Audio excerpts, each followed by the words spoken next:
Hi, I'm David Garibaldi, and in this video segment I think what I'd like to do is explain to you, along with playing along with some live and pre-recorded tracks, sort of what my basic playing concept is. And I think that I should note here that the sort of the theme that I'm going to use throughout all of the examples that I'm going to play, sort of an underlying technique, has to do with the sound levels.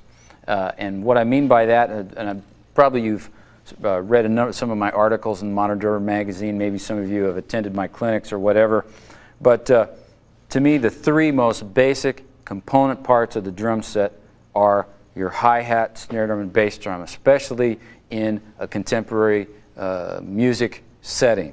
And so all of the examples that I'll be playing basically are worked from these basic component parts, and then of course I add toms and cymbals and sometimes bells and different things, but the basic thing revolves around those three voices of the drum set. Now I have a couple of little exercises I think I could briefly show you just so that you can understand what I'm talking about with regard to these sound levels, and we can take a simple rudiment like a paradiddle. I mean, everybody plays these things, everybody knows what it is, and it's been done many times, but I think it's a good way to illustrate what I'm talking about. And then when we go through the examples and you watch the tape, me playing with the band and the different things, you'll really get an idea of how it works in a real practical way. But for instance, take that single paradiddle, which is basic sticking right, left, right, right, left, right, left, left, which sounds like this.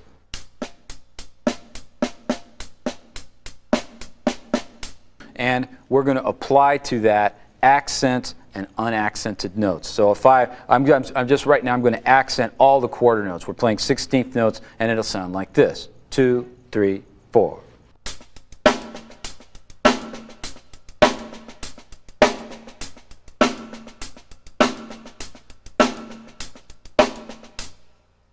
Now you can add bass drum to this, and we'll just try quarter note. Actually, I play bass drum on 1 and 3. How's that? Here we go. 1, 2, 3, 4.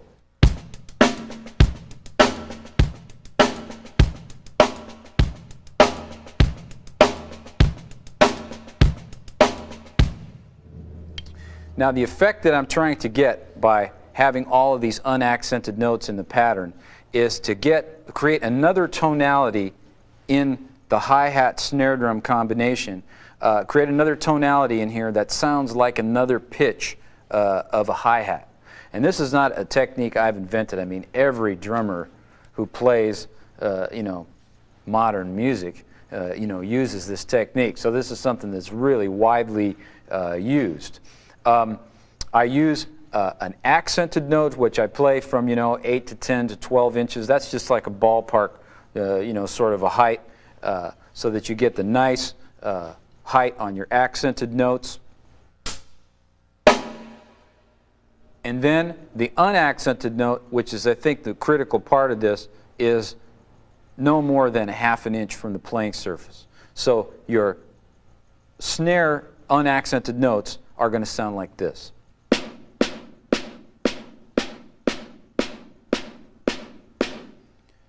So you can see from the the camera shot that it is indeed just a half an inch. Now, in the actual playing situation, when you're watching me play this, it's going to fluctuate a little bit, which is okay because everything else is fluctuating too. I don't want you to think that this is some kind of hard and fast rule where there's absolutely no change in it whatsoever and you're locked into this thing, well, I have to have the heights and all this.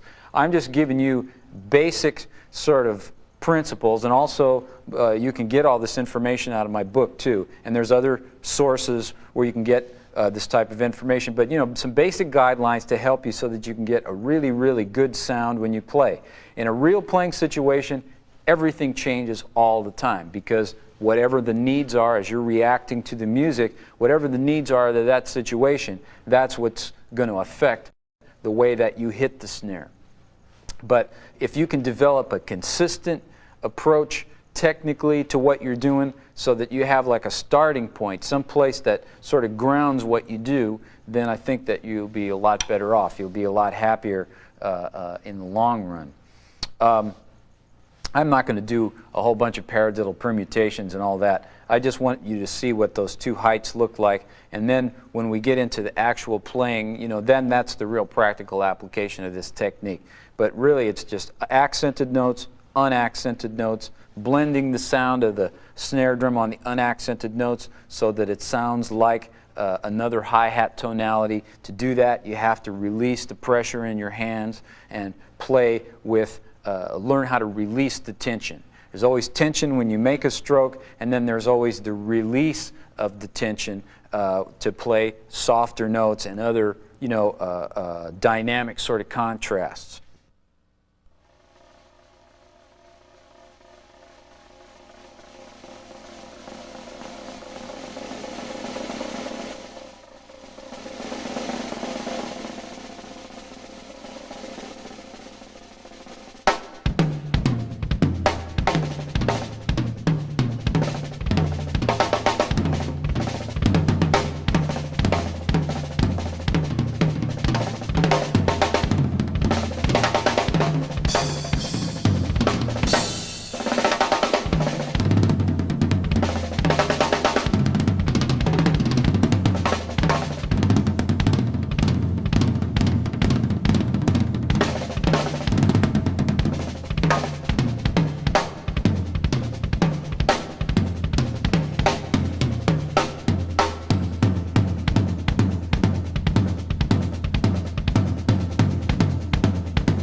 That was Foreign Matter, and this particular piece is really more improvisational than really orchestrated sort of parts.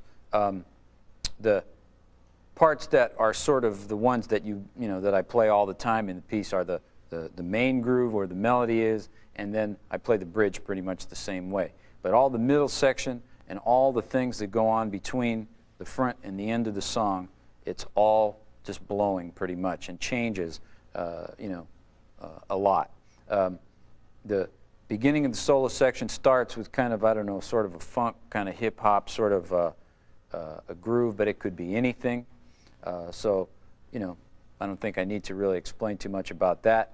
Then the second half, or also in the solo, it alternates between that hip-hop sort of funk feel with the backbeat to straight-ahead jazz sort of a feel. So I guess you could, what do they call this these days? With the sort of the acid jazz, sort of style. When I was in the Tower of Power, and we played these sort of grooves, I'm going to date myself now. I'm stepping off the covered wagon here. Was it 1972 or 73? A lot of those grooves that you're hearing today were being played then, and they were going on long before that. So it's really amazing, how things kind of recycle, But anyway, the main groove to the song pretty much starts like this.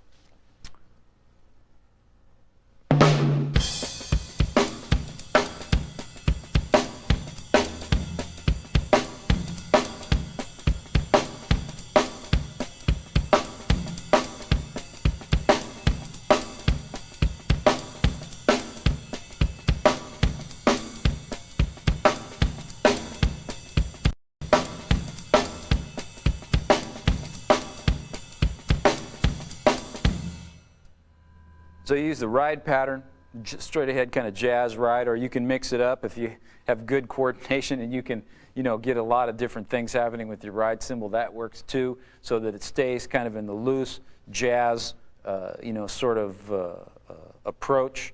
And it has to swing though. You have to have that really tight sort of, really up sort of swing to it.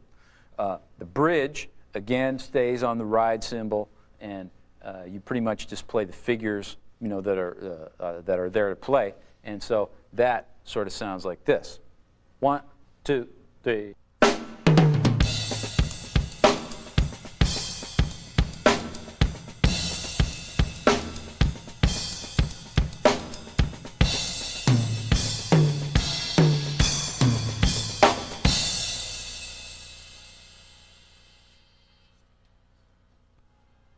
So anyway, too much ringing here.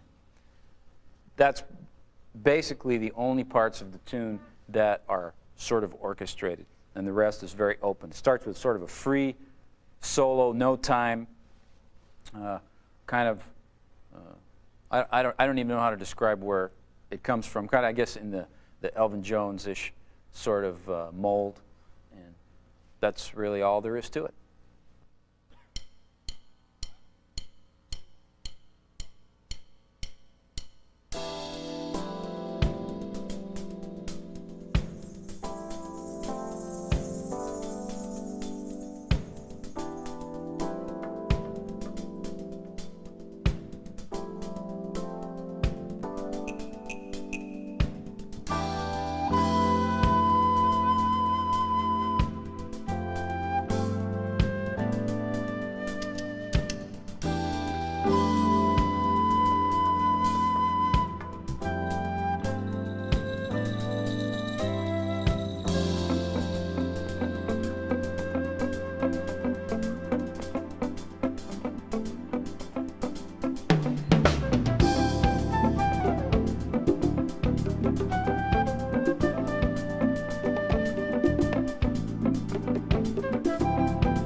That piece was called Soca Rumba, and it's called that because the two main grooves, or the two grooves that the song is based on, are exactly that: soca, which is a rhythm from Trinidad, and rumba, which is, you know, a Cuban rhythm. And so, let me demonstrate to you sort of the two basic grooves. I don't think I'm going to need to go through all the sections of the tune, but the two most important grooves are that. So let me play the first one for you, which, as it appears in the song, would be the rumba section. So what all the percussion is playing a wah and ko kind of a pattern, and what I'm playing is sort of a variation, I guess you could say, of sort of a basic songo type of pattern using my hi-hat and bass drum, and it sounds like this. 1, 2, 3, 4.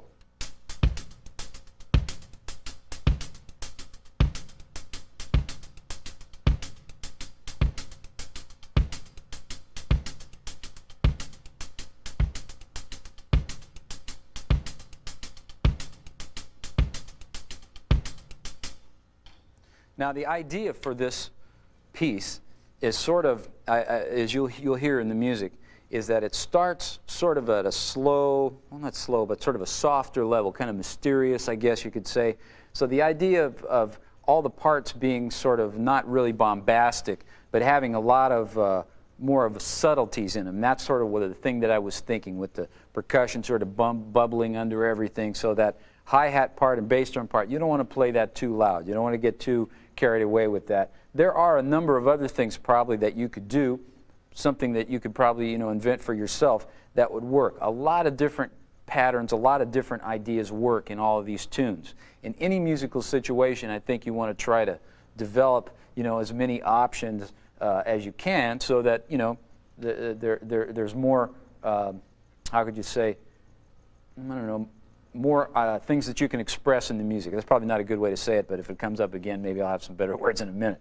The next rhythm, which is kind of the middle part of the song, is based on the soca rhythm. Soca is a rhythm that's related to calypso, which is from Trinidad. And I don't know how best to describe it. It's kind of like it's dance music.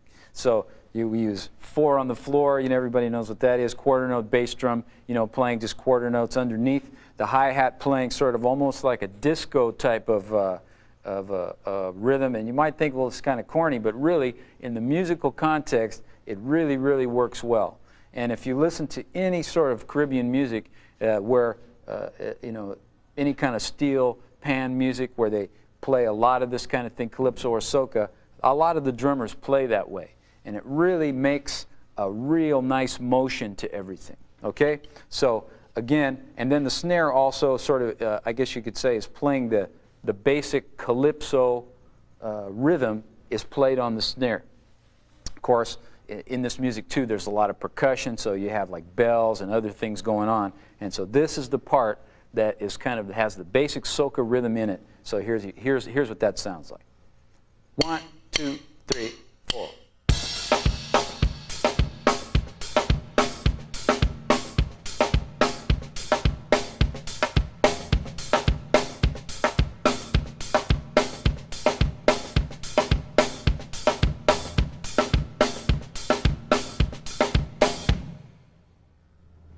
Now, the second variation of this, I guess you could say, in the middle section, this is something that you probably be interested in trying, is I take that snare pattern that I was playing and I outline all the little, all the rests between the rhythm I'm playing here. My right hand outlines it with the bell, okay? So I'll just play quarter notes with my hi-hat, and I'll play the basic rhythm with my hands only, so you can hear what it sounds like and see what it looks like. And here we go. 1, 2, 3, 4.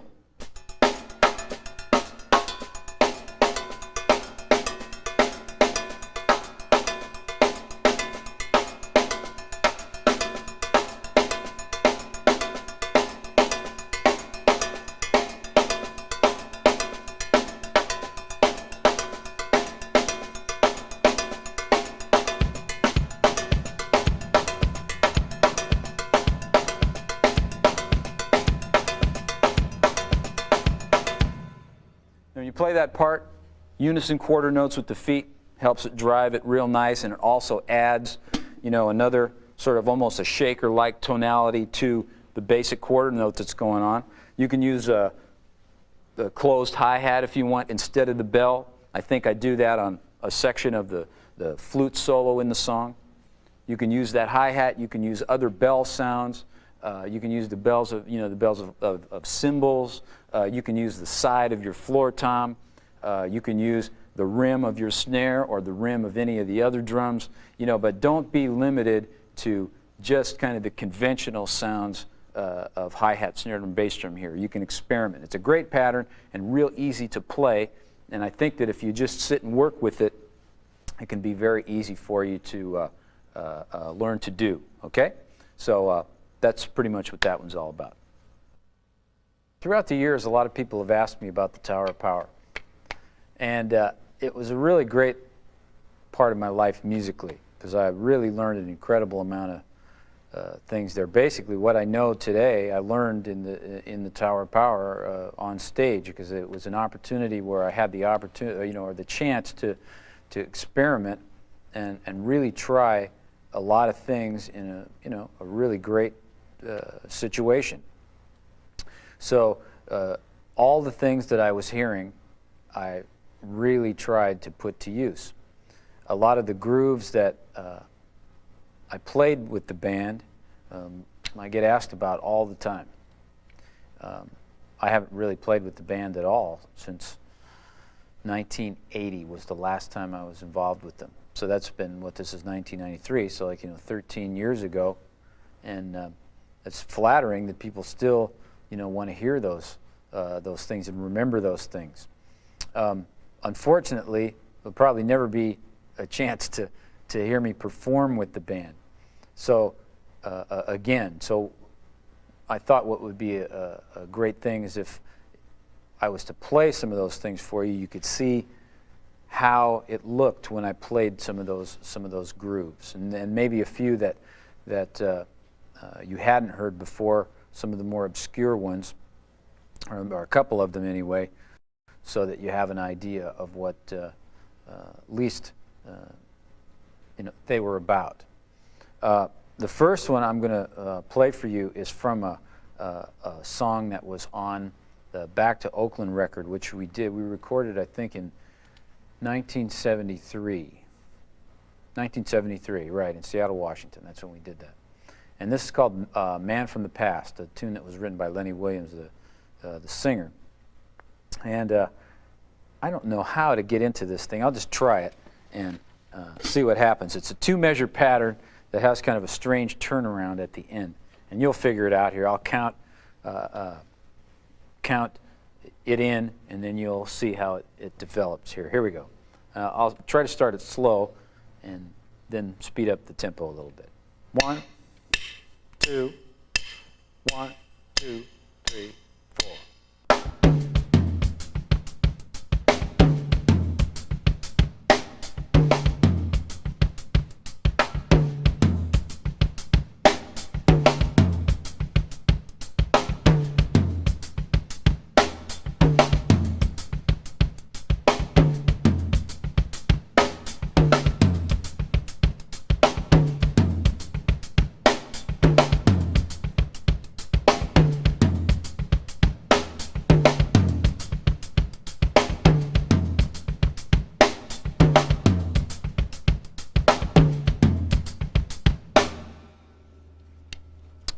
That groove was from the end of the song. So if you ever listen to that piece, it's the very, very end of the song where we're just riding out on a long groove. There's a horn vamp going on, that sort of thing.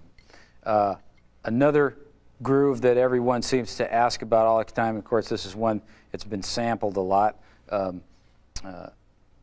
is the opening to Squib Cakes. Now the way I'm going to play it, I don't think is quite like the record. I haven't played this in quite a long time.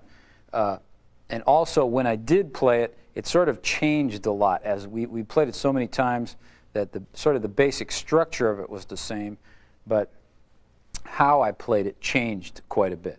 So the groove that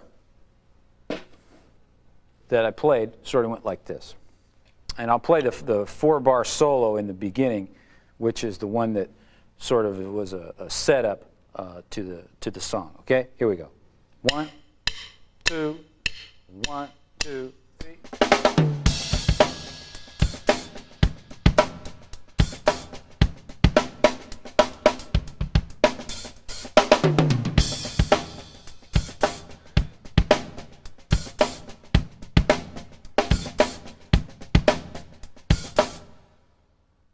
The next groove that I want to play is called On the Serious Side, from a song called On the Serious Side.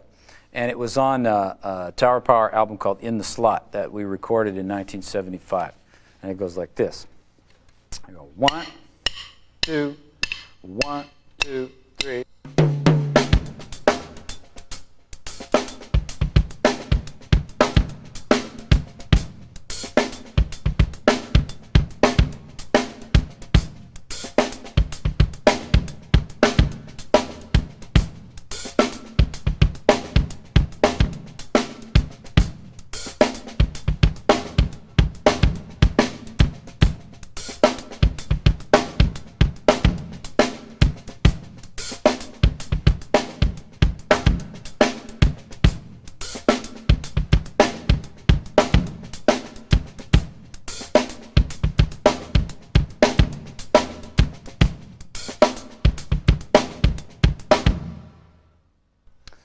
The next groove I'd like to play is from a song entitled Soul Vaccination, which was on the album called Tower of Power. That was our second Warner Brothers record.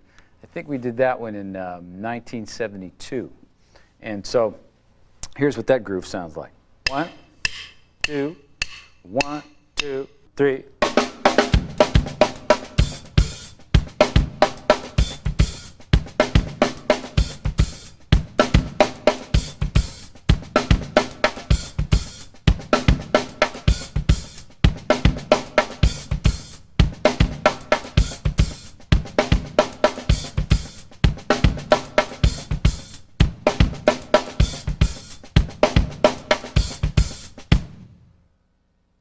One, two, three.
That was Black 9. Black 9 was, as you can see, pretty straight-ahead funk tune, and there are two Latin sections in it as well that are in the songo funk style. The first groove in the song is basically just a stick across the rim. I use the right hi-hat. Sometimes I play quarter notes with my left foot.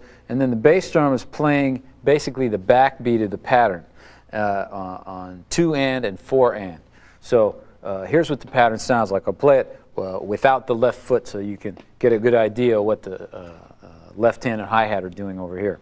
Okay, so 1, 2, 3, 4.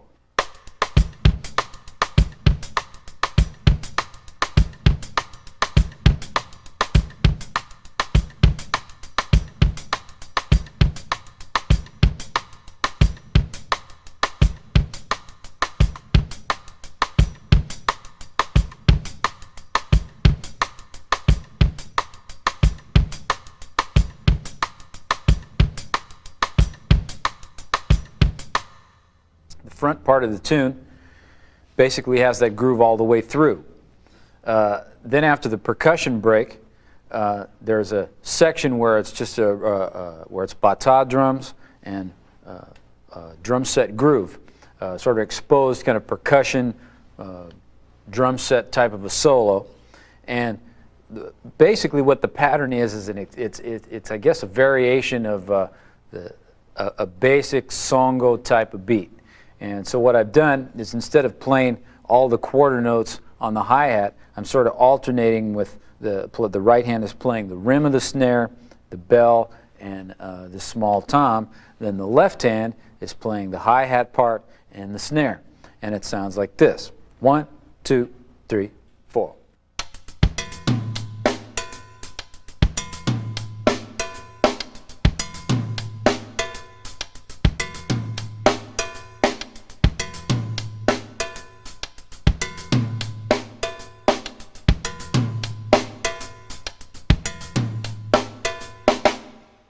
The next section would be sort of an extension, I guess, of the keyboard solo. There's an ensemble part that comes in and some ensemble hits that you play.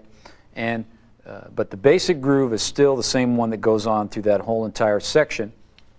And it sounds like this. 1, 2, 3, 4.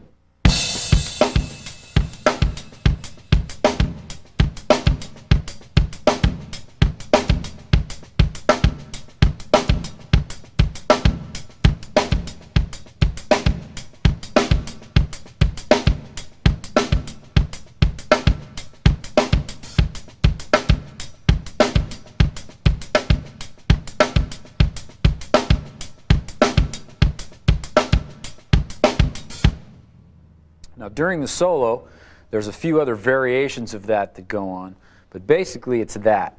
And that's the pattern that I work off of. And again, it's that situation of where there's orchestrated parts and some improvised parts. This section pretty much, you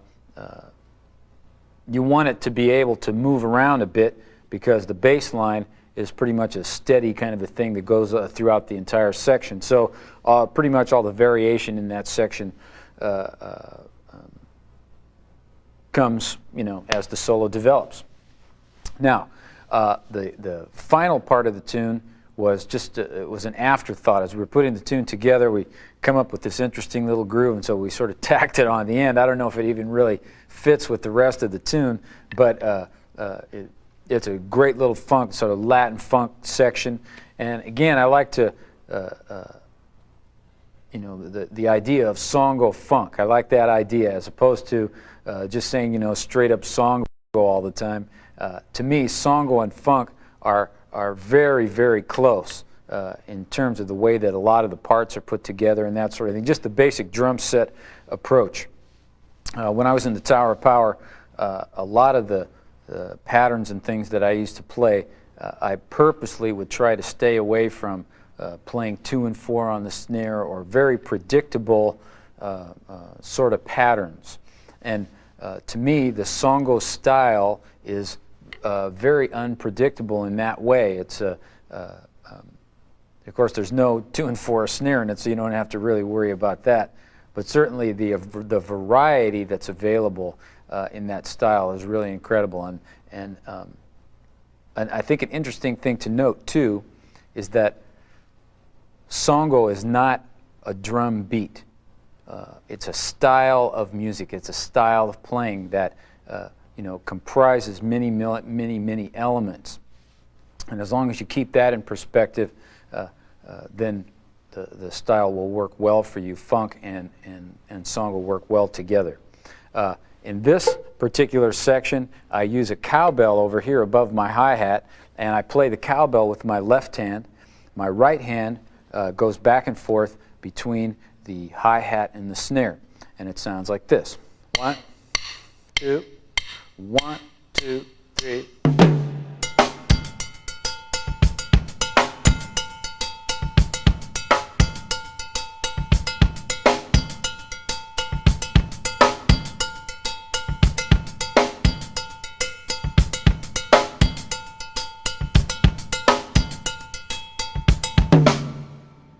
So, there you have it, all the grooves to Black 9.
That was called Escape from Oakland. I hope no one is offended by that. Oakland's still a beautiful place to live. The tune was written by Norbert Stachel, great saxophone player who you're hearing on, or will be hearing on a lot of the live band tracks that you'll be watching here. And Norbert also is just a great musician. And the drum groove, the main drum groove for that song, is one of his inventions, and I just took it and sort of stylized it and made it work for my particular sticking concept. There are basically three grooves that appear in the song. There would be three? We'll say four, okay? 4 grooves that I use, and the main one, which I guess is how would you say it? The song is kind of in the Oakland style. I hate to say the word, Tower of Power. That's what it is. It's sort of in that style. And so it's a 2-bar pattern, and it sounds like this. I'll play it faster, at sort of at tempo, and then I'll slow it down a little bit so you can see what's going on. Essentially how it breaks down is I'm playing eighth notes with my right hand on this hi-hat over here. All the open hi-hat notes are on the left hi-hat, which is, your main hi-hat. And then all the accents on the snare, sort of going back and forth between the hi-hat and snare drum while this is going on. So, it sounds like this. 1, 2, 3, 4.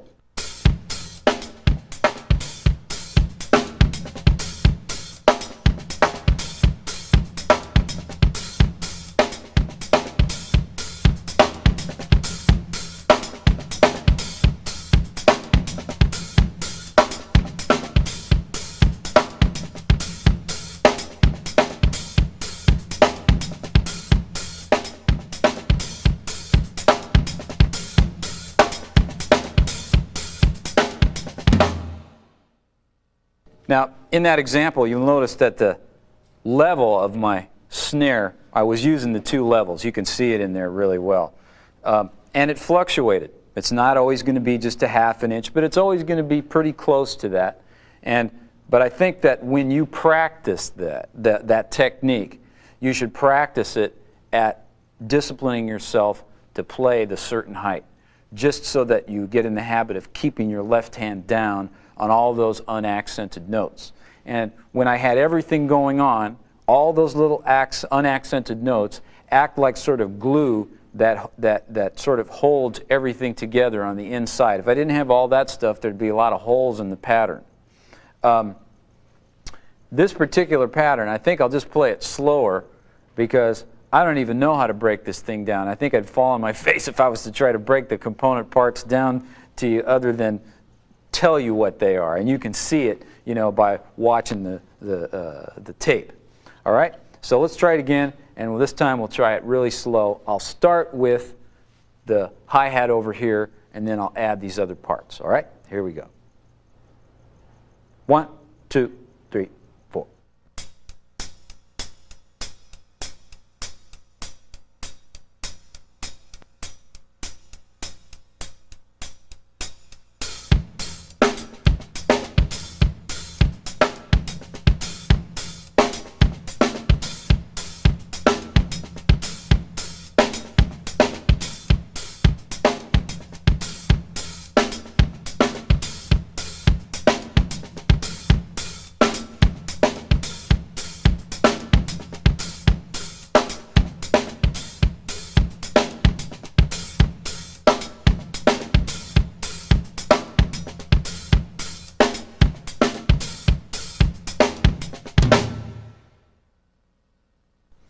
Okay, so that was the main groove. I guess if you wanted to compare it with something, sort of where an idea like that comes from, when I was in the Tower of Power, we used to do a song called the Oakland Stroke, and it had a sort of a 2-bar pattern that was very similar to that. I'll play you some of that so you can hear the similarities in the two. So it sounded like this. See if I can still play it. Here we go. 1, 2, 3.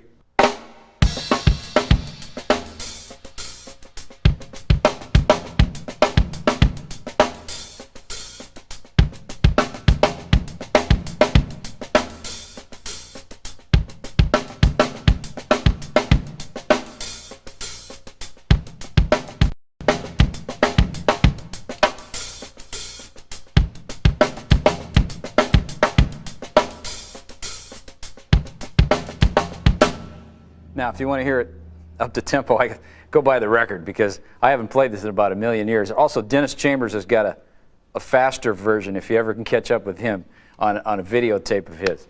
But anyway, the next section that I want to go through here would be, I guess, the solo section. And in the solo section, I sort of break away from the main groove a little bit, and it goes into more of a one bar pattern, I guess you could say. And so that would sound like this. 1, 2, 3.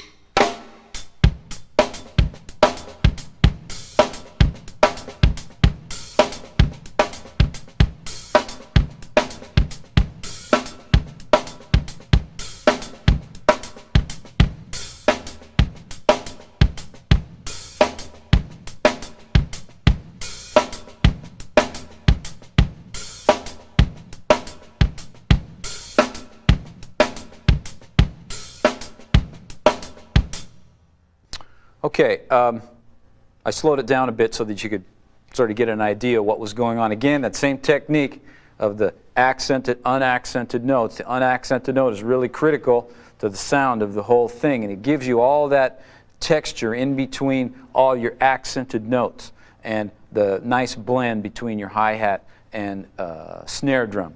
I do another version of that pattern. I take the same pattern and, later in the solo section. Now, I say the solo section, I'm talking about where the saxophone solo is in the piece. I play the same thing that I'm playing on my hi-hat. I play that on this little bell right here. So I'll play that and you hear what that sounds like. And also during that, I'm playing eighth notes with my left foot. So I'll start the eighth note to the left foot and then bring the other stuff in. See if I can do it that way. Here we go. 1, 2, 3, 4.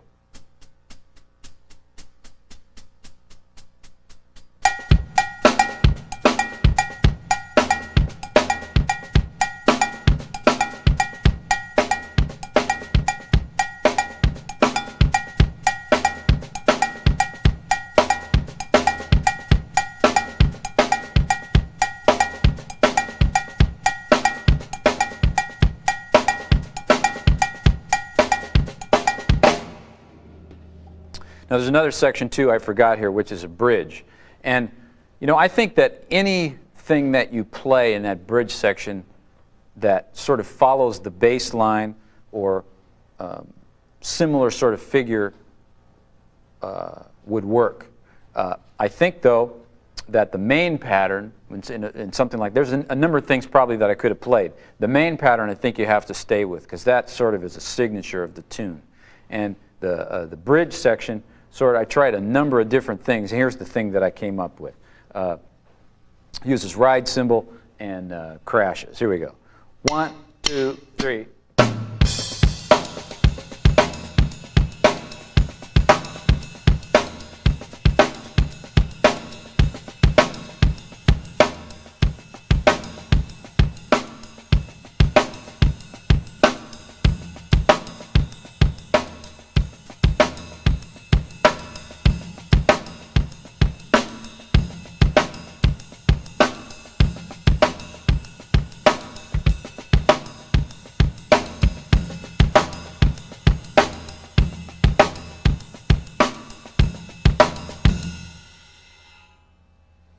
The drum solo at the end basically is over that percussion groove that's going on. And I don't even know how to describe what that would be. It's sort of a, I guess, a funk, songo, Latin sort of pattern using the two bells, the big bell here, and then the small bell. And so it sounds like this. I'm playing quarter notes with my left foot. I use also the rim of the snare, and back and forth with my left hand playing this bell and the snare pattern, okay? So the right hand plays the big bell and the rim of the snare. The left hand plays the small bell and the snare accents and a couple unaccented notes too, all right? So it sounds like this. 1, 2, 3, 4.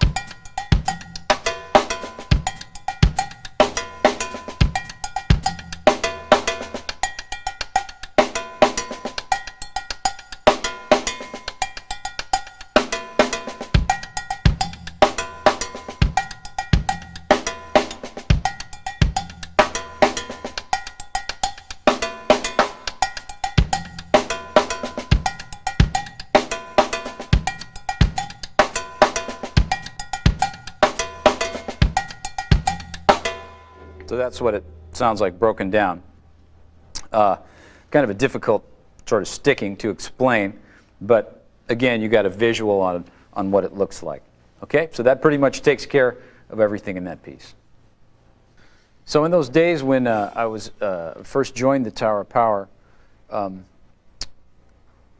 the listening that I was doing was, I guess, sort of set the tone, I guess, for a lot of the things that I was learning to do. I was listening to a lot of jazz, listening to a lot of world music, Latin music, and a lot of funk. So those three elements really were the three, I guess you would say, the three most important elements of music to me, stylistically anyway. And those things today remain my favorite musics in terms of styles. So what you've been hearing me do in the video really is an extension of all of those things that I was trying to do in the and develop in the earlier years. I listened a lot to the Meters. I spent a lot of time listening to those guys. That was one of the best bands of that type ever. Great drummer, Zig Montelest, great funk drummer. Listened to a lot of Elvin Jones, Tony Williams, of course. Everyone, who's into any kind of modern music listens to those guys. Jack DeJohnette, listened a lot to him. I loved a lot of the McCoy Tyner recordings of the 60s, early 70s rather, excuse me, which I thought were really outstanding with Elvin Jones on them. Listened to a lot of Ray Barretto music. I loved all of his recordings from the 70s, and even though at the time I knew very little about what that music was, the feeling of it really influenced me a lot, and I tried to incorporate a lot of those patterns and different, at least the bell patterns and things like that, into the type of things that I was doing with the Tower of Power, what I was learning to do. James Brown music was a real big influence on me. I went to see him for the first time in 1965 at the San Jose Civic Auditorium, and it just really turned me around. It was the first time that I'd ever heard a drummer play anything beyond 2 and 4 and really make it swing. Someone who was really playing like really serious beats to grooves to tunes that were beyond the generic 2 and 4 type of thing. And that really got me turned around in terms of breaking away from a real standard approach. Also at that point, this was when I was 17 years old, also at that point I decided that I didn't want to sound like anyone else. If I was going to do this for a long time, that I didn't want to copy anyone. So I guess sort of a motivating principle of mine has always been to never copy anyone unless it's something that's so cool that you have to copy it, that it can't be changed because it's so great. Otherwise, I think that it behooves any of you, or any of us who play this instrument, to be exactly what we are on the instrument. Play it exactly how we hear it. There's no reason to be a clone. There's so many really great drummers these days, but it seems like there's a lot of the same drummers sometimes. And the really great ones are very individual. They have their own sort of voice that they've developed on the instrument, and that's the way that it should be. These were all, things that I started formulating when I was in the Tower of Power, and continue, to develop those things to this day. No one argues about handwriting. Everyone has a different handwriting, and really, what you are musically, your imprint musically, what you are, that's what you have to live with. So I think it's far better to assess what you are musically and try to take it somewhere than to constantly be, copying someone else. So these were, the things that I did in those early years with Tower of Power to try to develop myself as a player. And I'm pretty much the same type of player today. It's just that I'm, a lot deeper into the styles of music that I love. And really, it takes so long to develop, the skills that you have, and so that's it. See you later.